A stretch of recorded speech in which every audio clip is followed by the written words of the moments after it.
Hi hello this is సూర్య. రాజధాని నిర్మాణంలో ప్రధానంగా 5 ఐకాన్ టవర్లను ప్రభుత్వం నిర్మించబోతా ఉంది. ఈ 5 ఐకాన్ టవర్లకు సంబంధించి డయాగ్రిడ్ కాన్సెప్ట్ను ఈ ప్రభుత్వం చేయాలనుకుంటా ఉంది. ఆ భవనాలకు సంబంధించి ఏర్పాటు చేయాలనుకుంటుంది. వీటి మీద ప్రముఖ నిపుణులు, సాంకేతిక నిపుణులు ఎస్వి కోటేశ్వరరావు గారు వివరిస్తారు. చెప్పండి సార్. నమస్తే సార్. నమస్తే అండి. ఈ iconic towers 5 numbers raft foundation మీద కడుతున్న వాటికి హై రైజ్డ్ స్ట్రక్చర్స్ 50 ఫ్లోర్లో ఉంటుంది కదా. ఈ హై రైజ్డ్ స్ట్రక్చర్స్లో జనరల్గా డయాగ్రిడ్ కాన్సెప్ట్ అనేది కన్సిడర్ చేస్తారు. మెయిన్ ఉద్దేశం ఏంటంటే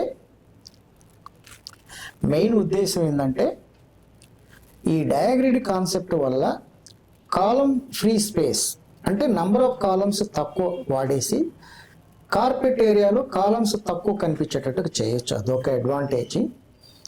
రెండోది, ఈ డయాగ్రిడ్ కాన్సెప్ట్ టోటల్ స్ట్రక్చర్ మీద పనిచేస్తున్న హారిజాంటల్ ఫోర్సెస్ని కంట్రోల్ చేయడానికి కూడా ఎక్కువగా ఉపయోగపడుతుంది. అంటే ఇంగ్లీష్లో చెప్పాలంటే the diagrid will used to resist the lateral forces which are working on the structure. Lateral forces అంటే ఈ lateral forces horizontal forces due to wind effect, due to earthquake, జనరల్గా ఇది చేసి. And another advantage of diagrid ఏంటంటే aesthetic appearance. అంటే మనం building elevation దాని యొక్క ఆకృతి చూడటానికి అందంగా ఉంటుంది. అంటే మనం తీసుకున్న డయాగ్రిడ్ ప్యాటర్న్ బట్టి డయాగ్రిడ్ ప్యాటర్న్స్ 4-5 రకాలు: triangular, square, rectangular, diamond. This sort of diagrid 4-5 methods ఉన్నాయి, 4-5 టైప్స్ ఉన్నాయి డయాగ్రిడ్ ప్యాటర్న్స్. ఫర్ ఎగ్జాంపుల్ మీరు మన హైదరాబాద్లో సైబర్ టవర్ తీసుకుంటే దానికి స్క్వేర్ ప్యాటర్న్ డయాగ్రిడ్ అవుటర్ ఫేస్లో కనిపిస్తుంది. అదే మాదిరి ఇక్కడ ప్లాన్ చేస్తుంటారు. అది it is an added advantage of the structure, అంతేకాని టోటల్గా ఆ గ్రిడ్ వల్ల ఇది కాదు. సార్, ఒకవేళ ఇప్పుడు భూకంపాలు వస్తే ఈ డయాగ్రిడ్ కాన్సెప్ట్ ఏ మేరకు రక్షించే అవకాశం ఎంత పటిష్టంగా ఉండబోతుంది?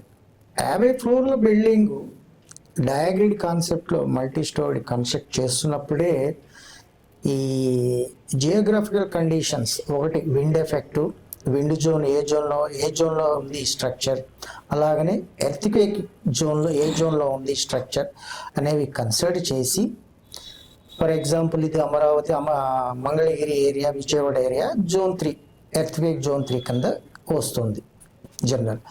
అండ్ విజయవాడ వచ్చేసి coastal, wind effect 50 kN/m², 50 m/s ఇది వస్తుంది విండ్.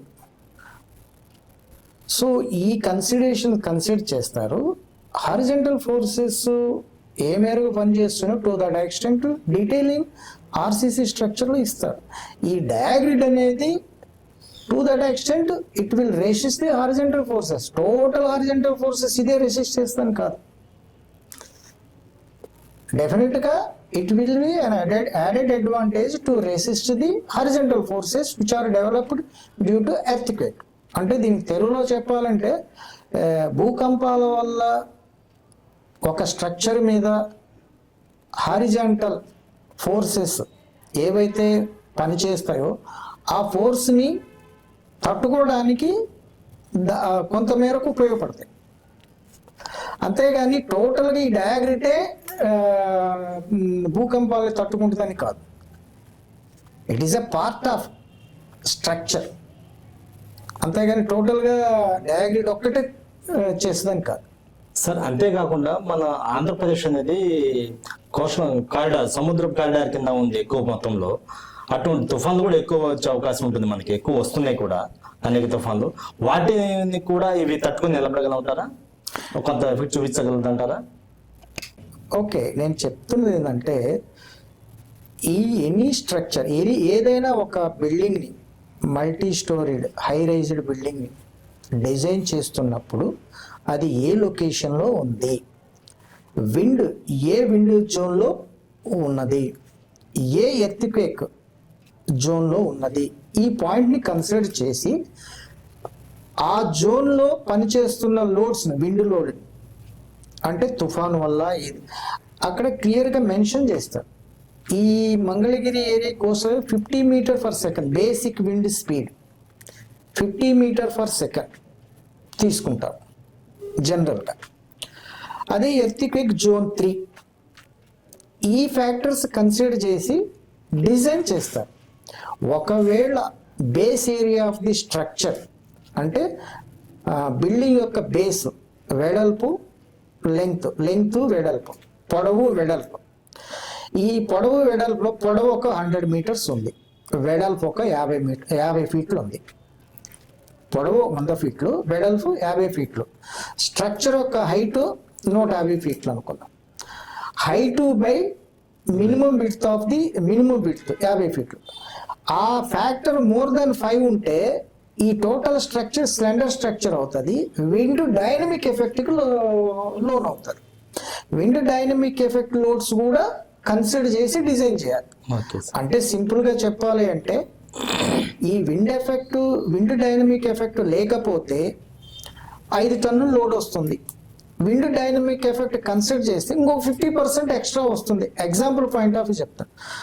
సో 5ను 50% 2.5 7.5 టన్ హారిజంటల్ లోడ్కి కన్సిడర్ చేస్తూ డిజైన్ చేయటం. డెఫినెట్గా ఎవరు డిజైన్ చేసినా ఈ ఫ్యాక్టర్స్ అన్ని యాజ్ పర్ ఐఎస్ కోడల్ ప్రొవిజన్స్ ప్రకారం ఇవన్నీ కన్సిడర్ చేసే చేస్తారు. అలా కన్సిడర్ చేయకుండా ఎవరు చేయరు.